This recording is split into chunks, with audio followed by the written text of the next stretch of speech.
first of all, welcome. This is, of course, a happy day for everybody who has a soft spot for Saab in their heart, and that includes, of course, not only myself, but also, of course, our employees, our dealers, our suppliers, our customers, and everybody else that are fans of Saab. It's a big community, as you know. This afternoon we have completed the deal between Spyker and General Motors, and that was concluded this afternoon.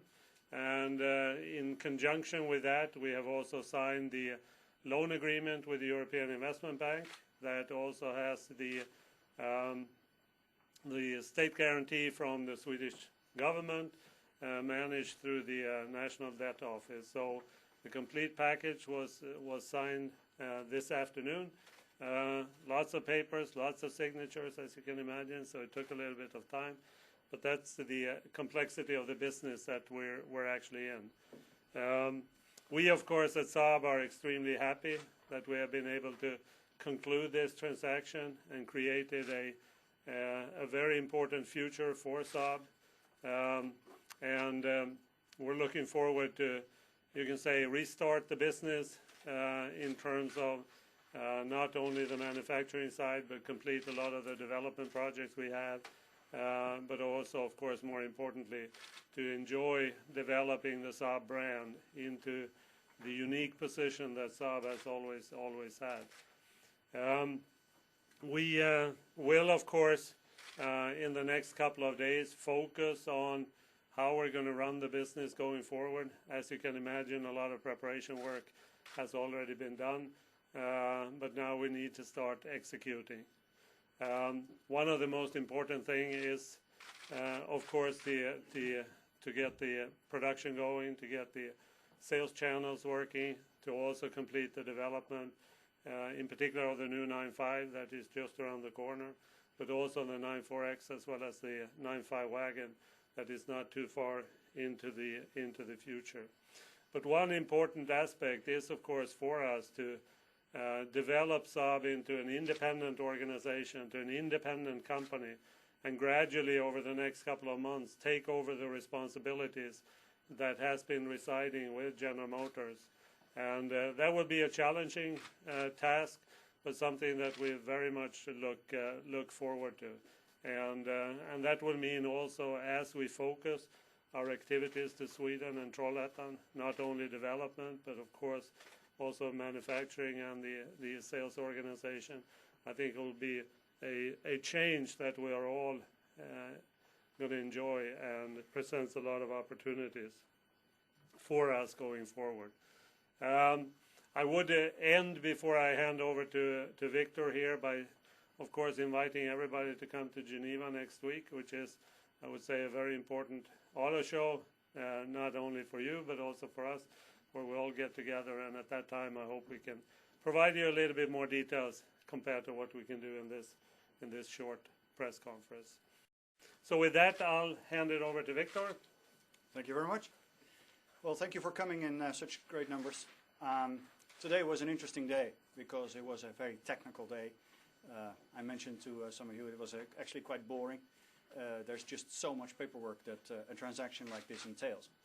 But it is the start of a new era for Spyker, a new era for Saab Spyker, and particularly a new era for Saab. It's hard to imagine that it's almost to the day, 3 months ago, that Åke and myself met for the first time in Detroit, and we were very close to putting in our first bid, and we've seen a very rough ride since then to come to the point where we are today, that we have actually bought Saab, and Saab is now saved. And I'm very, very proud of all those that have worked so hard in the past 3 months. And actually, this process started, of course, 15 months ago. So at Saab's side, people worked for 15 months to make this happen. We're the newcomers. We only did it in 3 months. But I can assure you that what we managed to do in 3 months was a humongous task.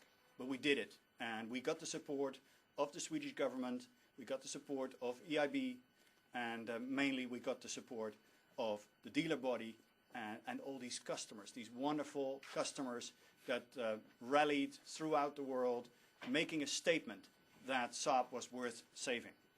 And it was extraordinary to see what passion lies beneath the surface of those who have driven a Saab.